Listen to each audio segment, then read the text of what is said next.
इस वीडियो के बनाने का उद्देश्य ये है कि बहुत सारी लोग ये कहते हैं, बहुत सारे अधिकारी कहते हैं कि उत्तर प्रदेश में अंडे का शॉर्टेज है, अंडे का 1 करोड़ का शॉर्टेज प्रतिदिन है, जबकि ऐसा नहीं है। बिना किसी सही डाटा के अधिकारी गलत फीडबैक देते हैं सरकार को कि उत्तर प्रदेश में अंडे का शॉर्टेज है, जबकि हमारा प्रोडक्शन कैपेसिटी उत्तर प्रदेश की रिक्वायरमेंट से ज़्यादा है।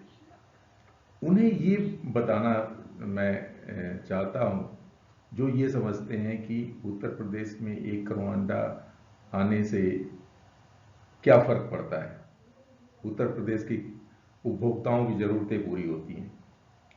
तो उन्हें ये बताना चाहता हूँ कि उत्तर प्रदेश में अगर 1 करोड़ अंडा रोज़ बाहर से आता है तो सरकार को कितना रेवेन्यू लॉस होता है, कितने लाख लोगों का रोजगार छीनता है,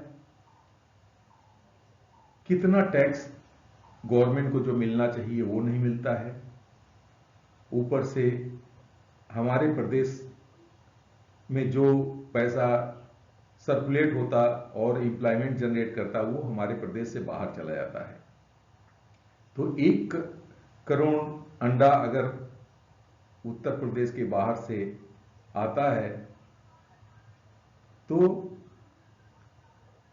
हमारे किसानों पर क्या असर पड़ता है, हमारी जनता पे क्या असर पड़ता है, हमारे प्रदेश के उद्योगों पर क्या असर पड़ता है, ये समझने की जरूरत है।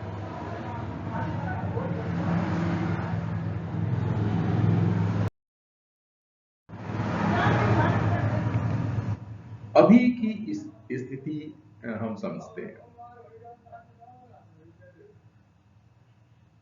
हर एक सीजन में अंडे की जरूरत अलग अलग महीनों में अलग अलग होती है। अक्टूबर से फरवरी जो हमारा पीक सीजन चलता है, उत्तर प्रदेश में 2 करोड़ अंडे की जरूरत रिक्वायरमेंट रहती है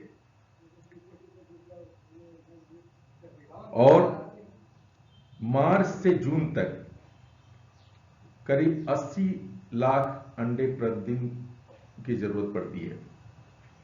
और अगर आप जुलाई से सितंबर तक देखेंगे तो 1.25 करोड़ अंडा प्रतिदिन रिक्वायरमेंट रहता है। और उत्तर प्रदेश में इस समय करीब प्रोडक्शन कैपेसिटी जो है हमारी 1.9 करोड़ है। इतना प्रोडक्शन होता नहीं है क्योंकि बहुत आज 60% करीब फार्म हमारे बंद पड़े हैं।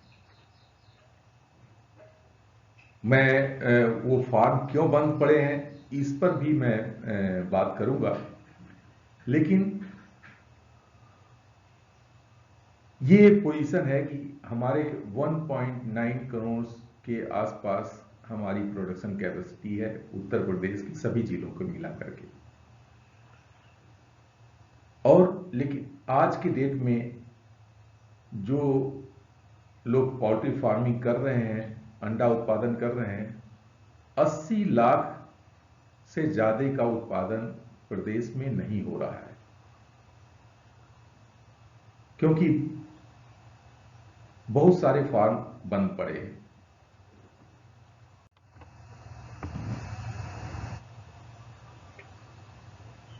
अब उत्तर प्रदेश में अंडा बाहर से क्यों आता है और बाहर से आने के कारण क्या हैं, किस तरीके से लोग इन्वॉल्व हैं। 2013 के पहले, मतलब अखिलेश गवर्नमेंट के पहले कि किसी भी सरकार ने ये इस क्षेत्र में कोई ध्यान नहीं दिया, जिसके कारण उत्तर प्रदेश में पोल्ट्री कभी डेवलप नहीं हुई, जिसके कारण उत्तर प्रदेश के अंडे की पूरी खपत के लिए बाहर से अंडा आता था। पहले हैदराबाद से आता था, लेकिन हरियाणा में कुछ इंडस्ट्रियलाइजेशन हुआ वहाँ पे तेजी से, तो किसानों में जागरूकता आई, उन्होंने फार्म खोले और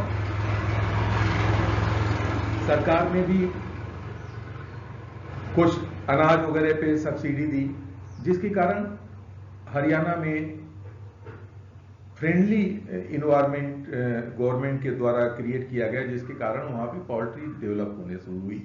और उनको जब वहाँ पे पोल्ट्री शुरू हुई तब उन्हें इतनी बड़ी अपॉर्चुनिटी मिली, उन्होंने हरियाणा को के डिमांड को कैटर किया, उसके बाद उत्तर प्रदेश के डिमांड को कैटर किया। बिहार में भी पोल्ट्री नहीं थी, वहाँ की भी सरकारों का नकारात्मक रवैया रहा। आसाम में भी पोल्ट्री नहीं थी। तो उनको एक खुला मैदान मिला जहां पर वो अपनी सप्लाई करें, अपने मनमाने पैसे डिमांड करें, रेट डिमांड करें। उस समय फीड की प्राइस काफी कम थी, तो इसमें उन्होंने खूब वहां पे पोल्ट्री फार्म जो भी हरियाणा में जिन्होंने शुरू किया वो हर साल मल्टीप्लाई होता गया। 10,000 का फार्म शुरू किया तो वो उसको 1 लाख होने में 2 से 3 साल ही लगे, इतना प्रॉफिट होता रहा और उनकी सप्लाई निरंतर बढ़ती रही, जिससे वो मजबूत हुए। उन्होंने अपने पैसे प्रॉपर्टी में भी लगाए, जिससे उनका एक मजबूत फाइनेंशियल कंडीशन हो गया। फिर 2013 में जब सरकार ने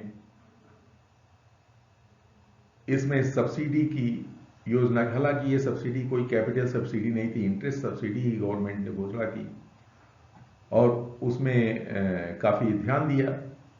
डिपार्टमेंट्स ने, पशुपालन विभाग ने भी काफी बड़ा सहयोग किया, सभी फार्मर में जागरूकता की और सपोर्ट किया।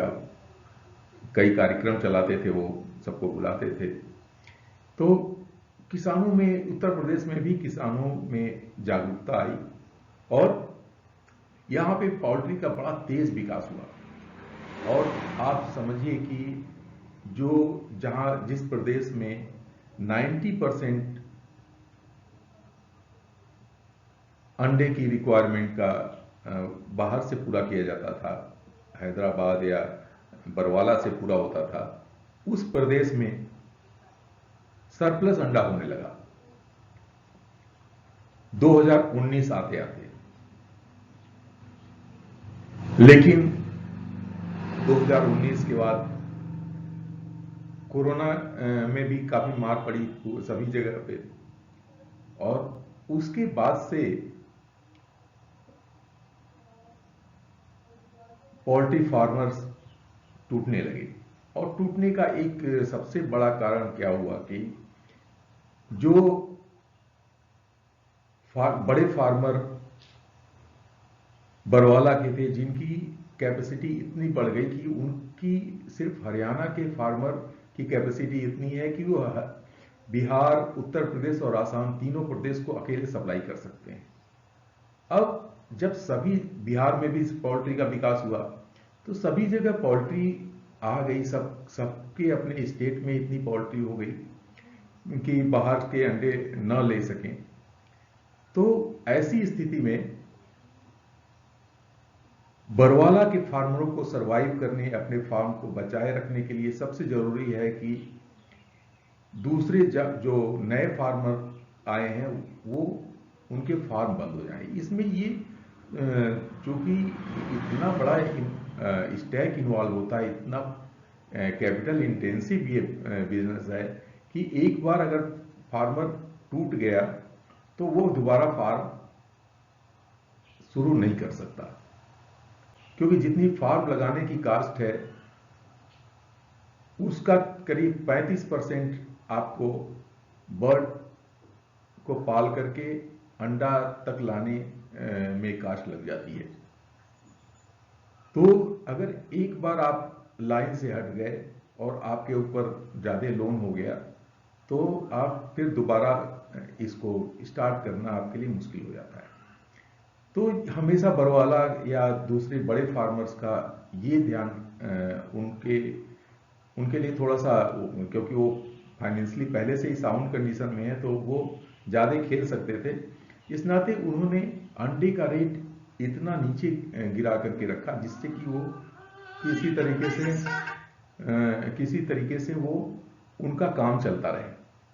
और दूसरे फार्मर्स जो कि उत्तर प्रदेश के जो फार्मर हैं उनके 80% जो फार्म है उनके पास लोन है, लोन की किस्तें देनी है, तो उनके ऊपर उनका जो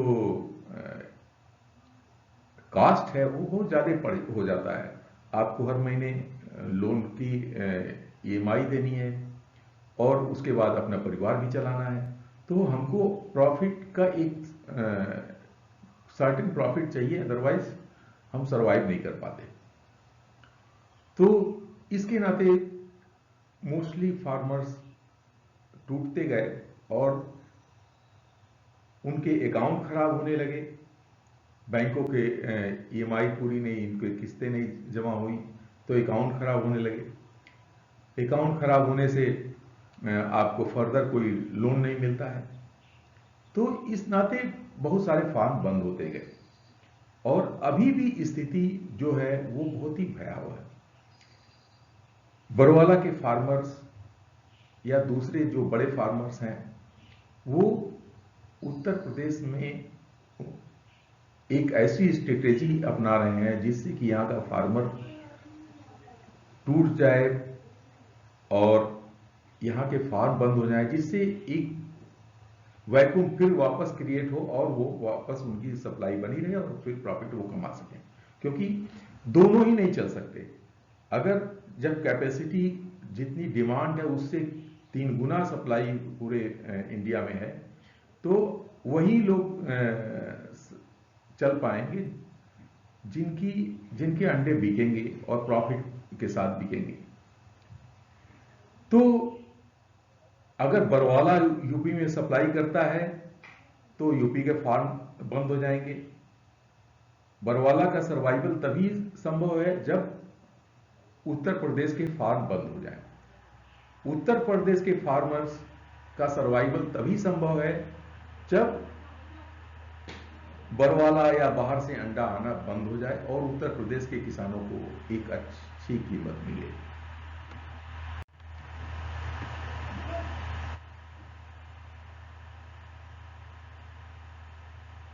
तो बरवाला के फार्म, ये ऐसा नहीं हो सकता कि बरवाला भी चले हम भी चलें, उत्तर प्रदेश के फार्मर भी प्रॉफिट कमाएं, दोनों साथ साथ नहीं चल सकते। क्योंकि अगर 100 अंडे की रिक्वायरमेंट है और 200 अंडा हम प्रोड्यूस करने की क्षमता में है तो वही आदमी सरवाइव कर पाएगा जो 100 अंडे की रिक्वायरमेंट को पूरा करे और 100 अंडे वाला बंद हो जाए। तो यानी कि 2 में से अगर 200 अंडे सप्लाई करने की हमारी कैपेसिटी तो 100 अंडे की सप्लाई को कैपेसिटी को बंद होना पड़ेगा, तभी जाकर के हमें रेट मिल पाएंगे। और ये स्ट्रेटेजी बरवाला वाले खूब अच्छी तरीके से समझते हैं। ये वही नीति अपना रहे हैं कि उत्तर प्रदेश के फार्म बंद हो जाए तभी वो उनका सर्वाइवल संभव है।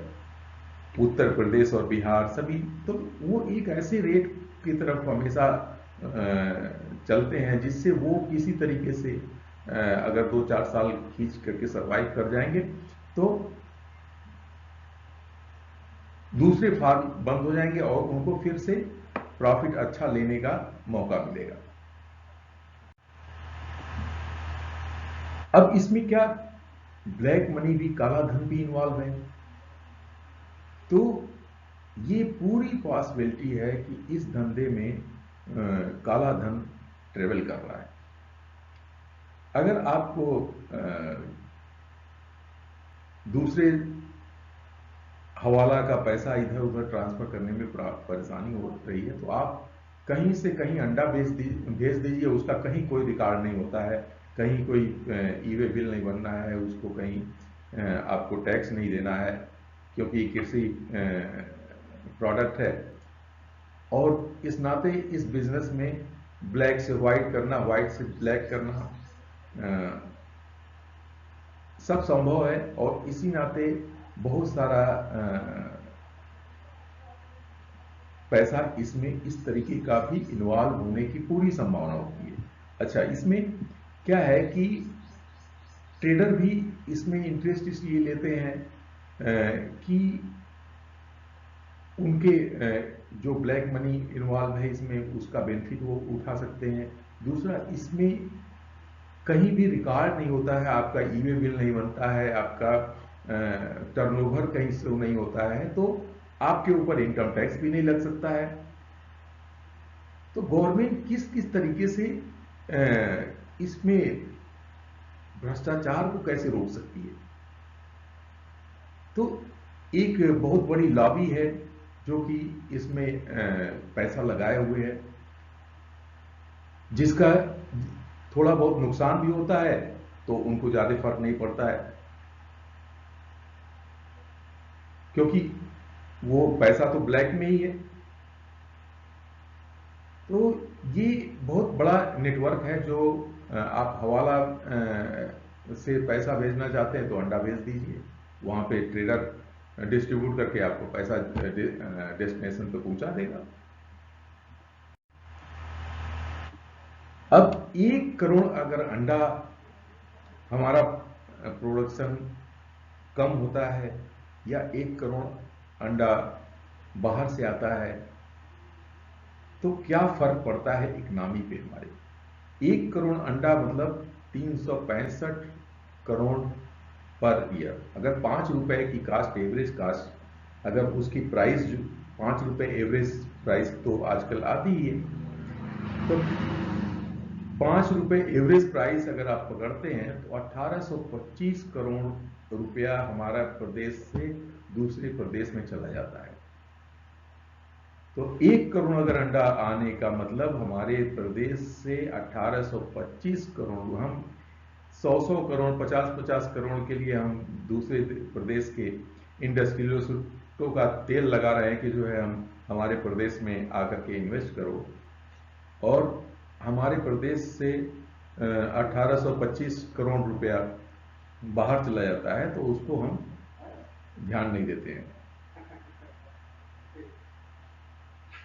तो अगर डायरेक्ट हम पोल्ट्री फार्म से लेते हैं तो हमारी फीड कास्ट जो है 1369 करोड़ हमारी फीड कास्ट होती है।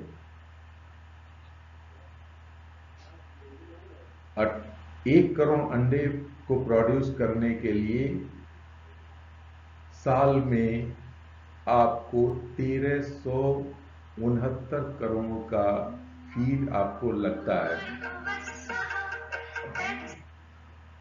मेडिसिन 91 करोड़ की कास्ट होती है। लेबर कास्ट आपकी 10% अगर मानते हैं तो 18.25 करोड़ होती है। 10% प्रॉफिट आप लेके चलते हैं। अब तो 1369 करोड़ का फीड का बिजनेस जो आपके प्रदेश में होता वो बाहर चला जाता है। मेडिसिन सप्लाई वाले 91 करोड़ की मेडिसिन पोल्ट्री में और फार्म में ही सप्लाई होती है, और 68 करोड़ की मेडिसिन समझिए, अगर फीड 1369 करोड़ का अगर फीड बनता है, सप्लाई होती है, तो उसमें करीब 5% अगर पकड़ते हैं तो 68 करोड़ का मेडिसिन वहां भी सप्लाई होता है। तो टोटल मेडिसिन की सप्लाई कितनी? मेडिसिन की दुकानों को 160 करोड़ रुपया साल में जाता है, जिसमें अगर 10% लेबर कास्ट पकड़े तो उनके यहां भी 16 करोड़ के आसपास वो लेबर को देते हैं। तो 16 करोड़ रुपया लेबर्स को जाता है जिनकी लाइफ सही होती है, उनकी जीवनचर्या चलती है मेडिसिन की दुकानों पे। अगर 1 करोड़ अंडा अगर बाहर चला जाता है तो ये जो मेडिसिन वाले हैं उनका उनके यहाँ लेबर का कितना नुकसान होता है। उनके यहाँ 16 करोड़ जो लेबर को देते वो बेरोजगार हो जाते हैं। अब फीड प्रोड्यूसर के यहाँ कितना रोजगार क्रिएट होता है। अगर 1370 करोड़ का अगर फीड सप्लाई वो कर रहे हैं पोल्ट्री फार्म को, तो उससे रिलेटेड कितने बिजनेस हैं। डी ऑयल केक बनाने वाले, जो अगर आप ऑयल मिल्स जो भी सॉल्वेंट प्लांट वाले हैं, अगर उनकी डी ऑयल केक नहीं यूज होंगे तो उनकी प्राइस गिर जाएगी, वो बंद होने लगेंगे, वो भी प्रॉफिट में नहीं आ पाएंगे, क्योंकि दूसरे प्रदेश में सस्ते रेट पे डी ऑयल केक मिल जाएंगे। तो वहां पे अगर हरियाणा में ही डी ऑयल केक सस्ते रेट में मिल रहे हैं तो यूपी का वहां जाकर के महंगा होगा, तो वहीं पे वो यूज करेंगे, वहीं का लेंगे। तो हमारे जो सॉल्वेंट प्लांट वाले हैं यूपी के, वो सरवाइव नहीं कर पाएंगे। तो 1 करोड़ सिर्फ पोल्ट्री में आप मत देखें, हमारे फीड के प्लांट सब बंद होंगे, हमारे ऑयल के सॉल्वेंट प्लांट बंद होंगे, जो ऑयल निकालने वाले बिजनेस है वो भी लॉस में जाएंगी।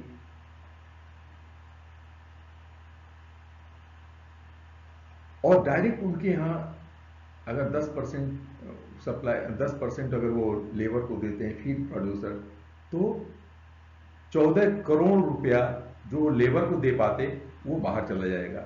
तो 14 करोड़ रुपया जो हमारे लोगों के घर चलाने में आता, बहुत सारे हजारों लोगों का जीवन सुधरता, वो बेरोजगार हो जाते हैं। अब सॉल्वेंट प्लांट को जो कि 1027 करोड़ का ऑयल के फीड में यूज होगा, उसमें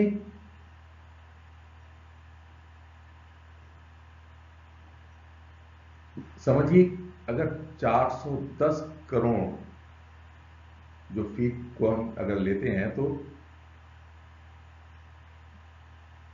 410 करोड़ डीओसी कास्ट करीब 40% होगी, तो आप समझिए 410 करोड़ का डीओसी यूज होगा। तो ऑयल केक 80% केक की कास्ट अगर है तो 328 करोड़ सॉल्वेंट प्लांट को जाते हैं। और वहां पर भी लेबर कास्ट करीब 41 करोड़ रुपया लेबर को जाता है।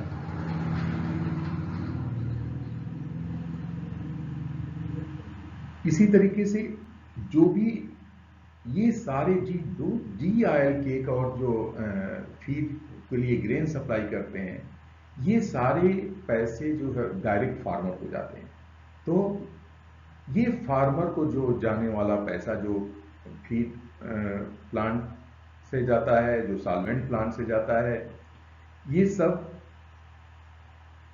कुल मिलाकर के अगर आप देखेंगे तो डायरेक्ट 945 करोड़ रुपया किसान को जाता है, उत्तर प्रदेश के किसान को जाता है।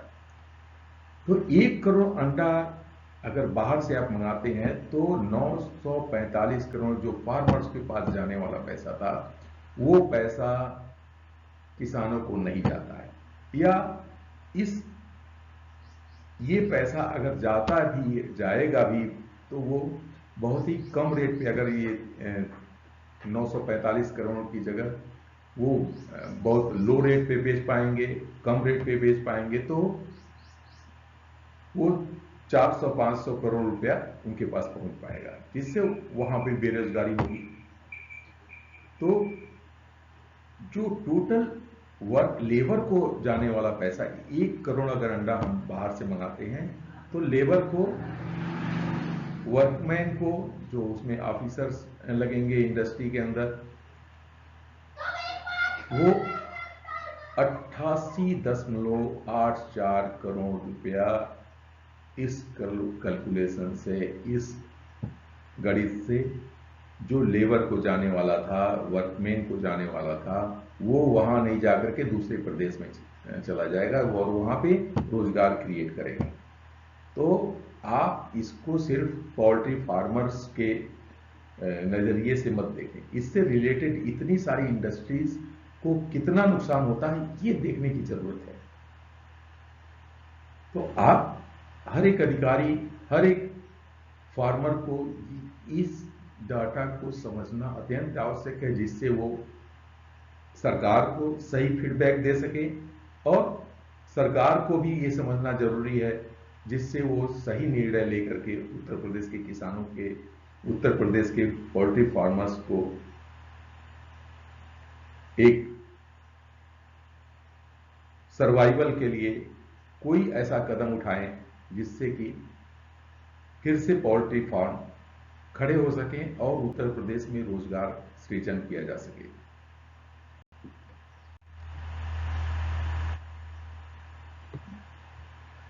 अब उत्तर प्रदेश की गवर्नमेंट का सपोर्ट क्यों जरूरी है? गवर्नमेंट का सपोर्ट इसलिए जरूरी है क्योंकि आप देखें उत्तर प्रदेश में इंडस्ट्रियलाइजेशन नहीं हुआ, तो इसलिए हमारा ज्ञान भी उस तरीके से नहीं खुला। मैं तो गुजरात और महाराष्ट्र में रहा हूं, ज्यादा समय मेरे प्रोफेशनल लाइफ का करीब 30 साल मैंने गुजरात और महाराष्ट्र में ही निकाले हैं। तो मैंने देखा है कि महाराष्ट्र और गुजरात में किस तरीके से इंडस्ट्रियलाइजेशन हुआ, कैसे गवर्नमेंट ने सपोर्ट किया। इन दोनों ही प्रदेशों में सरकारें यही कांग्रेस की थी, लेकिन उत्तर प्रदेश के साथ भेदभाव किया गया, और इन दोनों प्रदेश में कभी किसी इंडस्ट्रियल एरिया में, कभी किसी इंडस्ट्रियल एरिया में करके वहां पे एक्साइज फ्री ट्रेड जोन बनाए गए, एक्साइज की, सेल टैक्स की 5-5 साल की छूट दी गई एक एक इंडस्ट्रियल एरिया में बारी बारी से, जिसके कारण उनको एक अपॉर्चुनिटी मिली अपनी इंडस्ट्रियल डेवलपमेंट करने की, और इसी नाते वहां पे इंडस्ट्रियलाइजेशन हो पाया।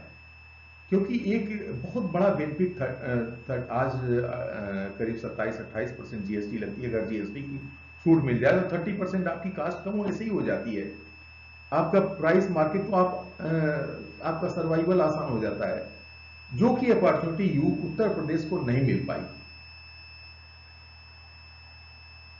तो इसलिए उसी तरीके से एक ये भी फील्ड है जिसमें हम देर हो चुके हैं, लेकिन अब गवर्नमेंट का सपोर्ट बहुत ही आवश्यक है, नहीं तो उत्तर प्रदेश की पोल्ट्री दम तोड़ रही है, एकदम से थोड़ी बहुत जो जान बची है वो भी खत्म हो जाएगी, फिर लोग इसमें हाथ डालने की हिम्मत नहीं कर पाएंगे।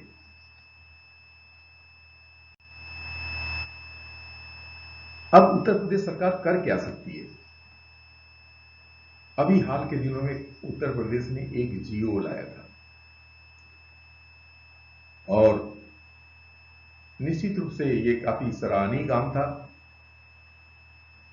लेकिन हरियाणा गवर्नमेंट के या कुछ नेताओं के कारण ये जियो वापस लेना पड़ा।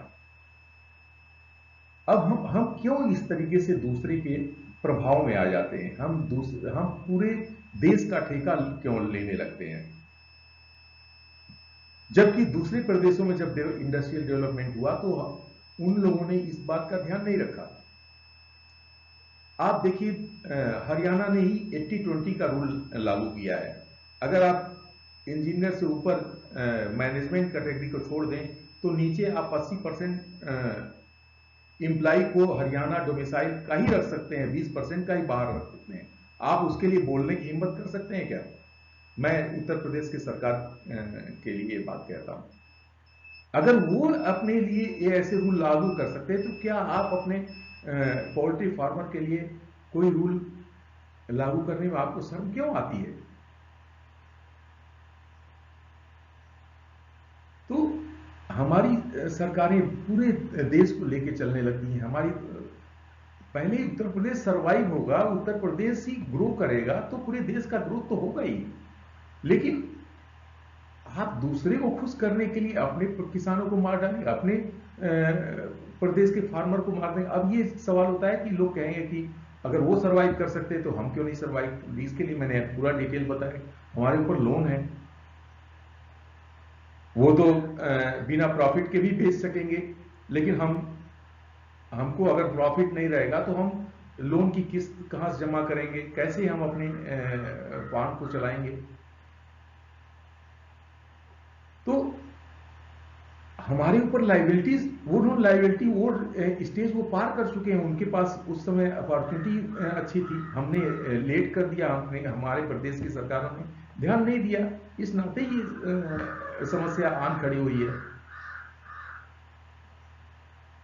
दूसरा उपाय ये है, एक तो जियो आप इम्प्लीमेंट इमीडिएट उसको इम्प्लीमेंट करना चाहिए वापस। दूसरी चीज ये है कि 1% जीएसटी आप इस पे इम्प्लीमेंट करें, ई-वे बिल कंपलसरी करें। इससे बहुत सारे लोग जो इसमें ब्लैक मनी इन्वॉल्व है, जो लोग अब ऐसे ट्रेडर जो कि उनको बरवाला से ही लाने में फायदा होता है, जो सिर्फ बाहर का ही अंडा, उत्तर प्रदेश के 60% ट्रेडर लोकल अंडा नहीं उठाते हैं, वो सिर्फ बाहर का ही अंडा उठाते हैं, क्योंकि उनमें बहुत सारी चीजें इन्वॉल्व हैं, उसको मैं बोल भी चुका हूं। तो वो उन सब नेटवर्क से जुड़े हुए हैं। अगर सरकार 1% जीएसटी कर दे, 0% कर दे, अगर नील जीएसटी का हम रिटर्न भरते हैं तो नील जीएसटी का ई-वे बिल भी हो सकता है। लेकिन एक बार ई-वे बिल अगर आप आएगा तो हमारी उनके टर्नओवर को दिखाना पड़ेगा। अगर आप 10 ट्रक अंडा लेके आए हैं तो कितने वर्थ का अंडा है, और वो रिफ्लेक्ट होगा वो इनकम टैक्स में जब आप फाइल करेंगे तो आपको टर्नओवर में आ जाएगा। टर्नओवर में आने के बाद में 8% आपको टैक्स, इनकम टैक्स लग जाएगा। तो बहुत सारे लोग ऐसे भाग खड़े होंगे। तो आप ई-वे बिल कंपलसरी कर सकते हैं, 1% जीएसटी लगा सकते हैं मिनिमम। प्रदेश अपने हित के लिए ये सब काम कर सकता है। तीसरा, ट्रेडर को लाइसेंस इशू करना चाहिए। जो बाहर से अंडा लेकर के आ रहे हैं उनको लाइसेंस इशू करिए। हर एक ट्रक का जो भी वो बाहर से अंडा ले आना चाहते हैं उसका प्रायर परमिशन लेंगे गवर्नमेंट अथॉरिटी से, और जो भी बिना परमिशन के अगर कोई अंडा लेकर के आता है, ट्रक लेकर के आता है, उस पर 25% का फाइन आप बाहर से बिना परमिशन के लाने पर आप पकड़े जाने पर 25% फाइन करिए। 2-4 ट्रक फाइन होंगे, उसके बाद देखिए किस तरीके से सभी चीजें लाइन में आ जाएंगी। लेकिन आपको कुछ करना पड़ेगा। सभी प्रदेश अगर ग्रो किए हैं तो उन्होंने इस तरीके का फायदा उठाया है। इस तरीके का गवर्नमेंट ने वहां पे, सेंट्रल गवर्नमेंट ने भी दिया बेनिफिट, और स्टेट गवर्नमेंट ने भी। अगर आप स्टेट गवर्नमेंट पहल करेगी तो कौन सा सेंट्रल गवर्नमेंट का, जिसको सरकार नहीं बनानी है सेंटर में, कि उसको मना करेगा। अगर आप स्टेट गवर्नमेंट कहे कि हम इस क्षेत्र में जीएसटी नहीं लगाएंगे, इस इंडस्ट्रियल हम इकोनॉमिक जोन बनाते हैं, और केंद्र सरकार से मांग करेगी, तो कैसे सरकार अगर बनानी केंद्र में तो किस तरीके से मना कर पाएगी कोई भी सरकार। तो और क्योंकि ये चीज दूसरे प्रदेशों में, सभी प्रदेशों जहां भी इंडस्ट्रियलाइजेशन हुआ है, सभी प्रदेश को ये बेनिफिट मिला है, उत्तर प्रदेश को नहीं मिला है। आप कर सकते हैं ये चीज। इन्हीं बातों के साथ मैं अपनी बात को पूर्ण विराम देता हूं, और मुझे उम्मीद है कि आप लोगों का कुछ ज्ञानवर्धन किया होगा हमने। और ये इस जरूरत इस बात की है कि इसको सभी अधिकारियों तक पहुंचाया जाए, लोगों में एक जागरूकता क्रिएट की जाए, बात करने में लोग समझ में आए कि हाँ भाई ये समस्या है और इसको किस तरीके से रिजॉल्व किया जा सकता है। धन्यवाद।